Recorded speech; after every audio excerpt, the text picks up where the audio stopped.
Now, ladies and gentlemen, do you remember where you met the love of your life? Ladies are saying absolutely, guys are saying I don't know what happened back there. A long time ago in a faraway place, I officiated a funeral in LA. At the end of the funeral, the deceased grandson comes up to me and he said, "Wow, we would love you to officiate our wedding in Oakland. Would you come up there?" And I said, "Yes." I had no clue that when I got up there, I would meet a lady who would be the aunt to that grandson. And 2 years later, I would be marrying into this whole family. And that's where my wife is today with that couple enjoying a reunion. What my point is that we never know where we're going to be. You have a story. You were both technicians in a hospital. In fact, you were both what is called transport techies, okay? And there you were at Lodi Hospital, you being a certified nurse assistant, and somebody called a meeting for all you techies. You're supposed to all show up. And so there were 7 of you that showed up. However, when you both walked into the room and saw each other, some kind of bling bling happened up there. And you, young man, being the romantic that you are, said, "Gee, we only have 6 forms to share. Would you like to sit down next to me?" And she did. And so the 2 of you met. You'd seen each other, but you really weren't connected at all. And you talked and you shared. And then some datings took place, and you guys realized that this is something very special. But young lady, you have a way of coercing things because you heard that his dad manages a softball or baseball? Softball. I pitched fastball for a long time till my arm said, "You're not doing that anymore." So you found out that, and you made up a story. You said, "Gee, I'd like to form a softball team myself. Maybe we could talk about that." And that was your hook into this young man. That's what happened, okay? You said, as you all met, you said when I walked in, she wasn't there, but in the back of my mind, I was a little disappointed. Then I saw her walk into the room with her ponytail, wearing light blue scrubs and a gorgeous smile, and I started counting my lucky stars. Now, young folks, I want to tell you what's going on right now, and I love it. I'm watching a young man with a lot of wet stuff in his eyes right now, and that tells me where he's at. He has a wonderful, tender heart. And by the way, you 2 have been in my home. We've spent 2 or 3 hours together, so I'm not a stranger today, and I'm really honored to be able to share this moment with you. But to just finish that off, something else happened because you wanted to ask her to marry you, and you are a hockey fan. So they go to a Sharks game, and he was trying to arrange it so just maybe those cameras that are buzzing around would catch it, but they didn't. But you were sitting there, and you got down on bended knee, little awe music, and you asked her to marry you, and you said, "Absolutely." And that, as Paul Harvey would say, is the rest of the story, ladies and gentlemen. Now, I want you to look at each other, and I want you to repeat after me. This is not your vows, by the way. I want you to look at each other and say, "You are my number one priority." Now, ladies and gentlemen, about a year and a half ago, when Governor Brown, and I'm not getting political, trust me, he had just finished putting the state of California budget together. And a Sacramento Bee reporter went up to him and said, "Governor Brown, what was your main concern and priority of putting this budget together?" You're going to be shocked when I tell you his answer. And his answer is on the front of our refrigerator because my wife put it there. He looked at the reporter from the Bee and he said, "My first priority is keeping my wife happy." You think I'm kidding? I'm not. So whether you love him or hate him, he's right on that fact. And here's what's happening today. Your priorities are changing officially. You're becoming husband and wife. You're looking at the first priority in your life. You're going to go to work. You're going to make a living. Eventually, a family's going to come out of this. And a lot of life is going to go by.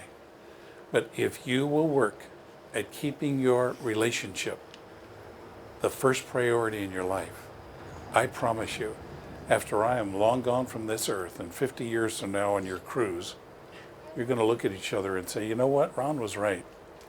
We have a great marriage because we kept our priorities straight. We live in a crazy world. There's a lot of voices. There's a lot of interruptions out there. But within your hearts, you could be half the world apart. Your priority will always be keeping your wife as happy as you can be. And you're going to disappoint her. And she's probably going to disappoint you once in a while. Things happen. We're human beings. But in your hearts, your first priority is right here. Work at it and enjoy the blessing of that. I'd like you to turn to face the audience. And I'd like the parents to please stand, if you would.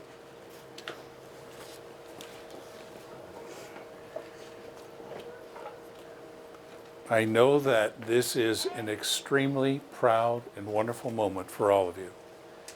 You have raised this young man and this young lady. You've laughed with them. You've loved them. And I told all of you, you did a great job. And you have. You can be proud of this. And so I come to you and I ask a simple question. On their wedding day, do you commit to them your absolute, continued, unconditional love, your prayers and your support? If you do, would you simply respond by saying, we do? We do. I'm going to ask you to remain standing because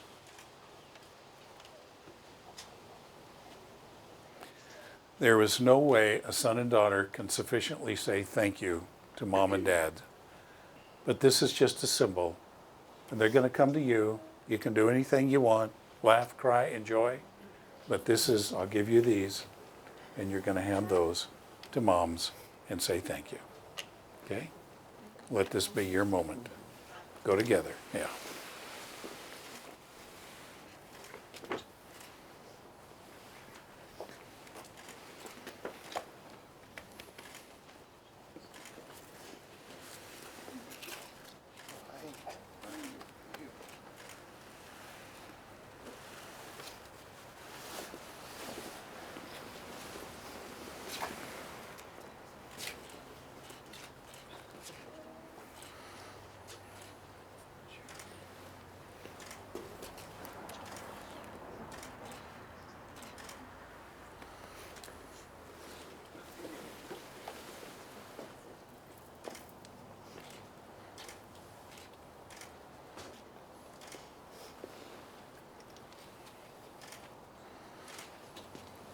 You may be seated.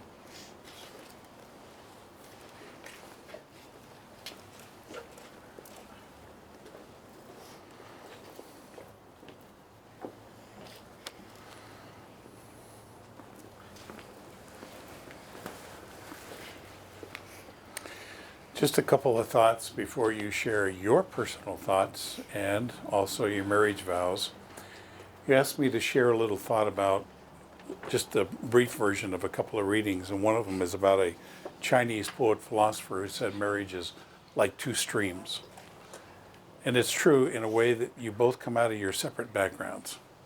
And for a while you did go through life and you got your careers going, and then one day you walked into a room and that's where it all started. But what it means is now that you're becoming one river, two streams becoming one river on your wedding day, I believe that everybody here is going to believe that that river is going to look like a wonderful, incredible river. Build your own boat. Make it a beautiful boat. Make it float for a long time. And enjoy the ride on that river, because it's the river you will create. And the other thing is that you wanted me to share was about the gift of marriage. Now, I looked on a table in there. There's a whole bunch of good-looking stuff in there. I'm going to date myself by saying that hopefully you don't have at least 2 or 3 of the same can openers. Now, you have to be my age to appreciate that, folks, because in the 60s, that's kind of what was going on back there. You got a new toaster and you got a new whatever. And today, I don't know what it is you get. But I know this, that the gift that you're getting today is not on that table. It's right here. You're giving each other the gift of this marriage. But it's not a gift that you're going to unravel today. It'll be tomorrow, the next day, next year, 5 years, 10 years from now. Open up the gift a little at a time and enjoy that gift. And even when life is difficult and feels kind of crazy, remember, this is a gift that God has given both of you today.